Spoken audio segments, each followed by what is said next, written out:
I'm going to help you fix your golf swing. Let's get stuck into it. How high should you be pegging up your fairway woods? Let's take a look at it. I think the real question, if you want to answer this, is what is your angle of attack? Now that is the angle that the club is approaching the ball, and as it meets it, is it traveling down or is it traveling up? Because if you come in tight here for me, I see a lot of people, probably the most common mistake is that they get a 3-wood out and they peg it up far too high. And a lot of golfers have a downwards angle of attack because they get a little bit steep and across it with the 3-woods. If you've got loads of sky marks, scratches and scrapes across your fairway wood, this is for you definitely.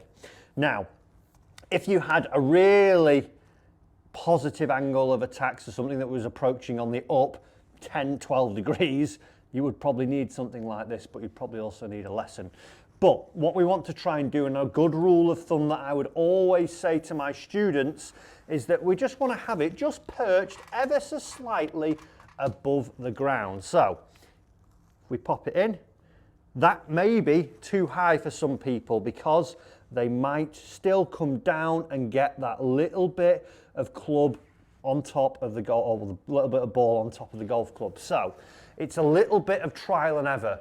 You want to try and feel that you're hitting it pretty level with a fairway wood. So what I would suggest is that we get rid of that one as well. We put something in like this, and all we have is the little cup of the tee just sat up. Those Redcastle tees are always very good for this, but if you look at this now, we can see that the majority of the golf ball is below the face of that wood there. So as I come in, even if I had a slight downwards attack, I'm still going to get the most of the golf ball on the face. And even if I had a slight upwards attack, I'm still going to get a majority of ball on face. But as I say, it is all to do with your attack angle. So if you find that you're taking lots of divots, peg it down lower. If you feel like you're really sweeping it on the up, you can give yourself a little bit more tee height.